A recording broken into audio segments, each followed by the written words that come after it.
बड़े दिनों से ना क्रेविंग हो रही थी मकई की रोटी खाने की। तो शलजम गोश्त बना था तो उसके साथ मकई की रोटी का कॉम्बिनेशन बहुत मज़े का लगता है। अगर किसी ने ट्राई नहीं किया तो आप ज़रूर ट्राई कीजिएगा कि शलजम गोश्त के साथ साग के अलावा मकई की रोटी कैसे खाई जाती है। तो शेयर कर रही हूँ रेसिपी, तो वीडियो एंड तक ज़रूर देखिएगा। चलते हैं रेसिपी की तरफ।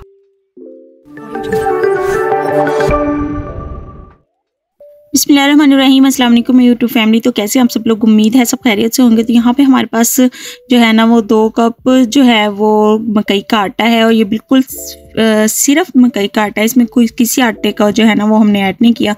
और सबसे पहले आपने गर्म पानी कर लेना है, ठीक है। गर्म पानी करना है, 2 कप फुल गर्म पानी के साथ हम इसको गूंदेंगे। और साथ में ना उसमें 1 चम्मच जो है ना वो नमक ऐड कर लीजिएगा। वो जो है ना वो हमने अब इसका प्रोसेस करना है। साथ ही आप प्री हीट करने के लिए तवा रख दें चूल्हे के ऊपर, ताकि जो है ना जितनी देर में हमारा ये आटा जो है ना वो मिक्सअप होगा उतनी देर में हमारा तवा जो है वो प्री हीट हो जाए, ठीक है। ये हमने फर्स्ट स्टेप कर लेना है। सेकंड स्टेप में जो है ना वो हमने थोड़ा आटा डाल के, क्योंकि पानी जो है वो फुल गर्म था, बॉयल वाटर था, तो उसको इसलिए चम्मच का सहारा लिया है। और इस तरह से आपने मिक्सअप कर लेना है। मिक्सअप करके गरम गरम को ही उसको हमने मैश करना है, ठीक है। अब ये जो है इसकी ख़ास टिप है गंदम के आटे मकई के आटे को गूंदने की, क्योंकि आपको पता है मकई का आटा थोड़ा सा हैंडल करना जो है ना वो थोड़ा सा मुश्किल होता है। बहुत सारे लोगों को तो इसकी रोटियां भी नहीं पकानी आती सही तरह से ना, तो या टूट जाती हैं या सही नहीं बनती, या आटा दूसरा आटा मिक्स करना पड़ता है तो वो कुरकुरी नहीं बनती, क्रिस्पी नहीं बनती। तो इस तरह से ना गर्म आटे के साथ आप करोगे ना, ये देखें बाइंड कितना अच्छा हो रहा है। अब यहाँ पे आपको अभी दिखाया जाएगा कि ये बाइंड कितना अच्छा होता है। फिर उसके बाद अपने हथेली की ही मदद से जो है ना वो इसका आटा जो है इस तरह से इसको मैश करना है, साथ साथ में गर्म पानी जो है ना वो लगाते जाना है। अब गर्म पानी के साथ ही इस तरह से इसको जैसे दिखाया जा रहा है आपने इसी तरह से गूंदना है। ये सारी जो टिप्स होती है ना, ये अगर आप फॉलो करोगे ना तो आप इंशाल्लाह बहुत अच्छी जो है ना वो कुकिंग करना शुरू कर दोगे। ये देखें ये सारा, ये देखें मिक्सअप हो गया है। अगर आप ठंडे पानी के साथ करोगे तो वो हैंडल अच्छे से नहीं होगा, थोड़ा डिफ़िकल्ट है, लेकिन टिप्स को फॉलो करोगे तो आपकी जो जितनी भी कुकिंग है ना वो बहुत अच्छी होती जाएगी। इसी तरह से हमने मसल के 5 से 7 मिनट तक इसको मसल के तो वो करना है। तो आपने जितना आपको पेड़ा चाहिए उतना ही मसल लें। ये 2 रोटियों का पेड़ा था तो हमने ये सारा एक साथ ही कर लिया, लेकिन फिर बाद में दूसरे पेड़ा करते हुए भी हम इसी तरह से मसलेंगे दोबारा से ना गर्म पानी करके। अब यहाँ पे ये एक रोटी का पेड़ा है जो ये अब मसला जा रहा है। इसको अच्छे से इस तरह से हथेलियों की मदद से ही हमने इसको अच्छे से मसलना है, गर्म पानी प्लस हथेलियों की मदद से। जिस तरह से हम नॉर्मल आटा गूंदते हैं ना, ये उस तरह से तो बिल्कुल नहीं गूंदा जाता, ठीक है। अब ये सारा सा ये मज़े सा अभी भी पेड़ा बन जाएगा, और मैं अभी आपको शो करवाती हूँ कि इसका पेड़ा कितना मज़े का बगैर क्रैक्स के बनेगा। तो जब क्रेविंग हो रही थी, वैसे तो ये साग के साथ बहुत मज़े की रोटी लगती है, लेकिन कोई बात नहीं, हम इस मौसम में भी खा लेंगे। हमारा अपना वो माइंड है कि हम जिस मौसम में मज़े। ये देखें पेड़ा हमारा बनके रेडी हो गया है।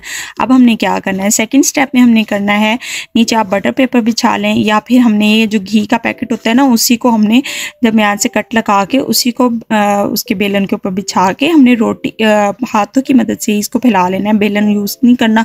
और थोड़ा थोड़ा उसके एजेस ख़त्म करने के लिए ना थोड़ा थोड़ा पानी जो है वो हमने लगाते जाना है। तवा हमारा प्री हीट था क्योंकि हमने पहले स्टेप पे तवा रखा था, ठीक है। उसके बाद हमने उसी पेपर के साथ जो है ना वो तवे के ऊपर लगाना है, उसको हाथ में लेने की ज़रूरत नहीं है। उसके बाद जब हमने फर्स्ट पलटा देना है तो किसी भी चम्मच की मदद से आप उसका फर्स्ट जो है ना वो पलट के देखिएगा। आप देख सकते हो माशाल्लाह से कोई क्रैक नहीं आया, कोई रोटी नहीं टूटी।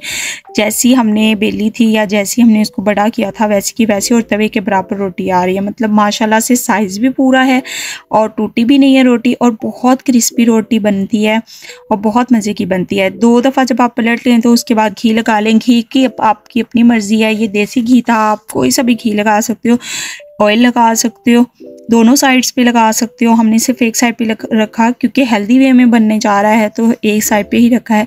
अब इसको अच्छा सा कुरकुरा कर लें। 3 से 4 मिनट लगते हैं एक रोटी को, और 3 से 4 मिनट में आपके पास मज़ेदार क्रिस्पी मज़ेदार सी मकई की रोटी जो है वो बनके तैयार हो जाती है। किस किस को पसंद है वो मेरे साथ ज़रूर शेयर कीजिएगा। आप लोग कैसे बनाते हैं, सब घरों में बनती है, आप लोग कैसे बनाते हो वो भी मेरे साथ शेयर कीजिएगा ज़रूर, ठीक है। किरण और रोज़ की रेसिपीज़ आपको कैसी लग रही हैं वो भी आप मेरे साथ शेयर कीजिएगा। हमारे साथ इनबॉक्स में टच रहिएगा, क्योंकि ये आपकी मोहब्बत होती है, आपका प्यार होता है, और हमारे हमारी जो एफ़र्ट्स होती हैं ना, हमें लगता है कि वो पास हो रही हैं। ठीक है, तो इन टच रहिएगा, हमारी रेसिपीज़ को फॉलो करते रहिएगा। इंशाल्लाह जो भी हम रेसिपीज़ आपको दे रहे हैं ना, इंशाल्लाह वो हमारे अपने घर की और ख़ुद जो ट्राई की हुई रेसिपी जो परफेक्ट बनती है ना, वही रेसिपी जो है वो आपके साथ शेयर की जाती है। ठीक है, अब यहाँ पे ज्वार के आटे की रोटी या बाजरे के आटे की रोटी ये बनती रहती है, क्योंकि हमारा पंजाबियों का अल्हम्दुलिल्लाह घर है, और पंजाबी लोग जो है ना वो खाने पीने में वैसे ही बहुत मशहूर होते हैं।